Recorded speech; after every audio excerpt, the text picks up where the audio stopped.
Hey, how's it going? This is Pilot Boy Chris, home to the most complete pilot car training course on the internet. On this channel, you'll find various videos dealing with the pilot car industry to help those trying to get in the pilot car industry.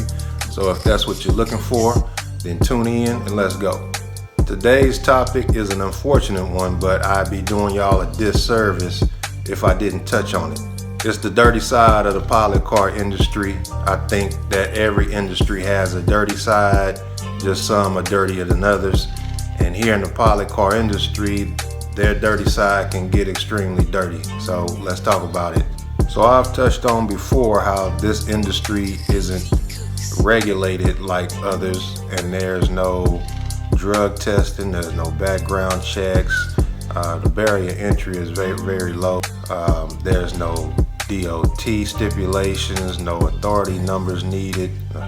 Very, very low barrier of entry, which can be a great thing. I mean, it's very easy to get in and get your money. And let me stress, there's plenty of money to go around in this industry. The oversized load sector of the transportation industry is huge. And with that, I've spoken on having good quality contacts in your book of business, not just contacts, but good quality contacts in your book of business. With that being said, a person coming into this industry blind is prime prey to be taken advantage of. And what I mean by that is you would expect everyone in the industry, all the companies in the industry, to be out here doing good business, and that's just not the case. There are some companies out here that will pay you late, will stall you out to pay you late, pay when it's convenient for them. And then there are some companies out here that just won't pay you at all. So let's break that down a bit.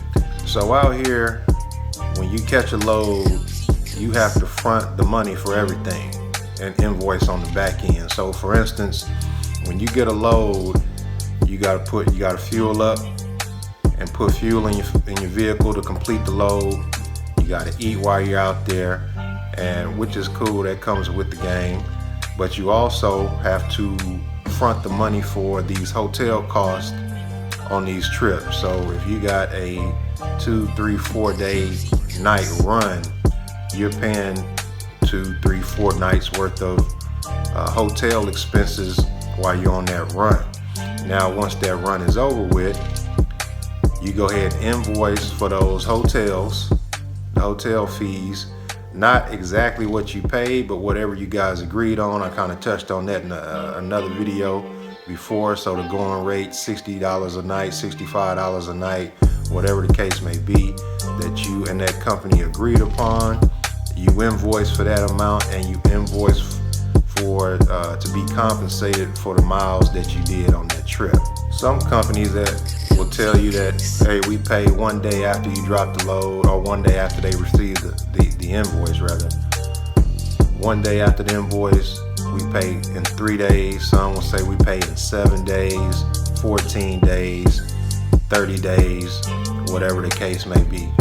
The problem comes when you unknowingly take a load from a shady company and you submit that invoice and you sit back and you're patiently waiting on your payday.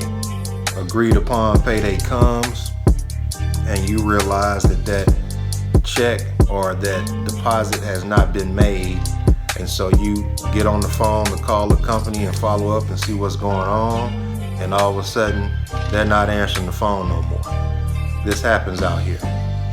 I've personally, unfortunately, been in these situations in my earlier years where companies would not answer the phone, or they would give me excuses on why the money hasn't arrived yet. I've had companies pay me 5-10 days later than what we agreed upon before I did the load. And I've had companies just straight up not pay and get ghost. Like I said, this was in my earlier years, and these are some things I had to learn the hard way. That, you know, there's some parts of this game or this industry that could be shady. I've gotten to the point now where I mess with select companies and know how to avoid getting taken advantage of or being robbed out there like that now. Because at the end of the day, I mean, who has time to chase down companies, file lawsuits to get your money, or just put some old school pressure on folks? So be careful. Those of you jumping in the game on your own, get some advice on who to run for, who not to run for. Just, whatever way you can to get some type of, advice, do that. Just don't jump in this game blindly. Those of you that are in my course or planning on taking my course, again, I provide you guys with contacts, so you don't have to worry about this part of the game.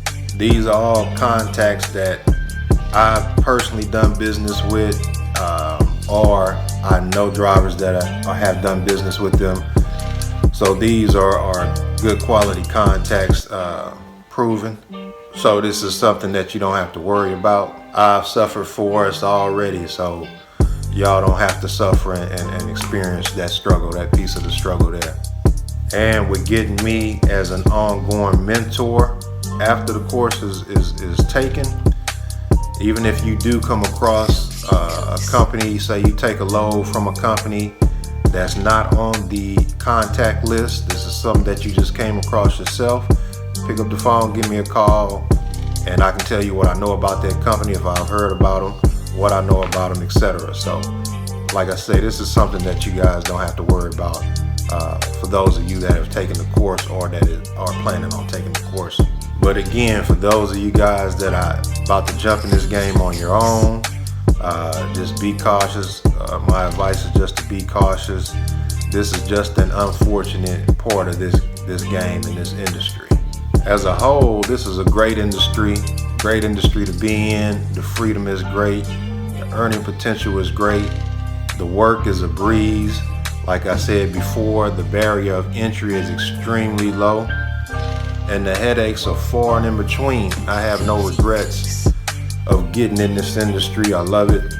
I love the lifestyle that it has afforded me to live. The only thing I just wish I had more advice in the beginning, so I could have skipped those 2-3 years of struggle, bumping my head and learning things the hard way. I wish there was some way I could have avoided that with maybe having a mentor myself when I came into the game.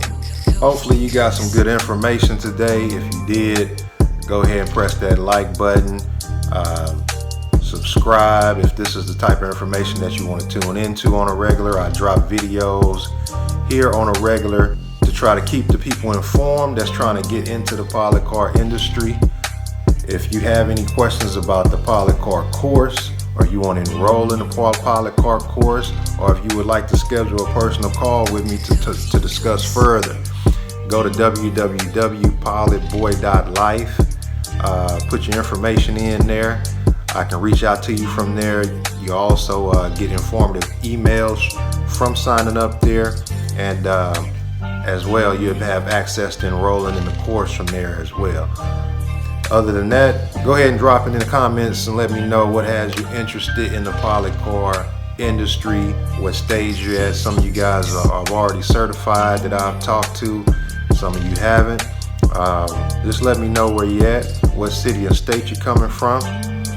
Other than that, let's keep this thing moving, let's keep learning, and I'll see you guys on the next video.